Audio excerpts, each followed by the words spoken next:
expect a lot of Palestinians to be killed in the coming days as the Israeli government invades Rafah, where 1 million people have been displaced and are there seeking safety.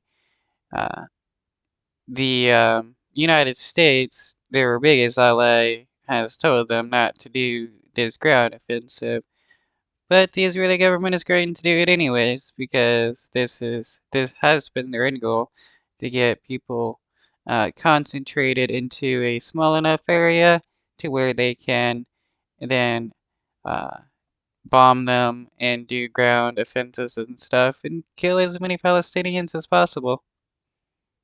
Gaza now, and the Hamas-run health ministry says more than 28,000 Palestinians are now believed to have been killed since the war began, and 67,000 people are injured. Well, Israeli airstrikes reportedly killed 31 Palestinians in Gaza's southern city of Rafah this morning, just hours after Israel's Prime Minister Benjamin Netanyahu ordered troops to evacuate civilians ahead of a ground invasion. Well, over half of Gaza's displaced population is sheltering in the neighbourhoods, the last designated safe zone. Military analysts. Why is it that the Israeli government continually tells Palestinians that a certain area is going to be a safe zone and then attacks it? Is it because they're lying to people, telling them that an area is going to be a safe zone just so that they can then attack that area? Simon Diggins joins me in the studio now to talk us through what's going on. So, Simon, let's first talk about what exactly is going on the ground there. OK, so, I mean, fighting is actually continuing throughout the area. In the north, the Israelis have managed to push away a lot of people, but there's still, Hamas have managed to re-infiltrate there. Same happened down in Khan Yunis, and there was an attack yesterday, took place near a hospital. But the main effort now and the main interest is what's going to happen down in the south itself. As the report said, a very large percentage of the population, some 1 million people, equivalent size of town of Birmingham, have actually moved down into the Rafah area, and that's where they are at the moment. And Israel's saying there are 4 Hamas battalions in and amongst all of this, which they intend to destroy, but they've also then got to deal with the issue of what they do with the over 1 million. Yeah, the excuse by the Israeli government is Hamas, Hamas, Hamas. So that's supposed to justify any actions that they do as long as they say Hamas. Million people who are now refugees in and around this. And you can see here from this film of what we've got in Rafah just how crowded it is. Every single room that's available has been used.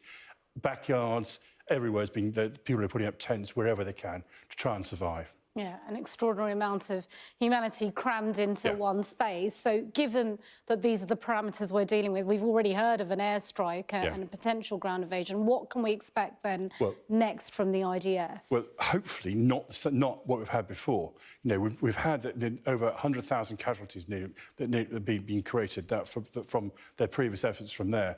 And with the sheer density of people in this area here, if they continued in that kind of vein, you'd have something which would be some kind of a catastrophe from there. They've been given very clear orders by Netanyahu that they have to have a plan for evacuation and a plan for dealing with them at the same time. But it's very hard to see how they're going to do that, because the only one place they could reasonably go would be over the border into Egypt, which of course is very close to the border with Egypt, Rafah. And the Egyptians have also been very clear that they're not going to allow people to cross the border into that area as well. Why won't Israel allow any Palestinian to move into Israel? Is it because, most of the ministers of the Israeli government considers every single Palestinian to be an animal, and the only thing they deserve is to be executed? And this is something a lot of the ministers of the Israeli government has talked about, genociding the Palestinian people. So we've got this very large number of people trapped in here. The Israelis have currently been given this mission. You are to destroy these Hamas battalions there, and a lot of people who are in grave danger if the Israelis conduct an offensive in the same way as they conducted the attacks further north and further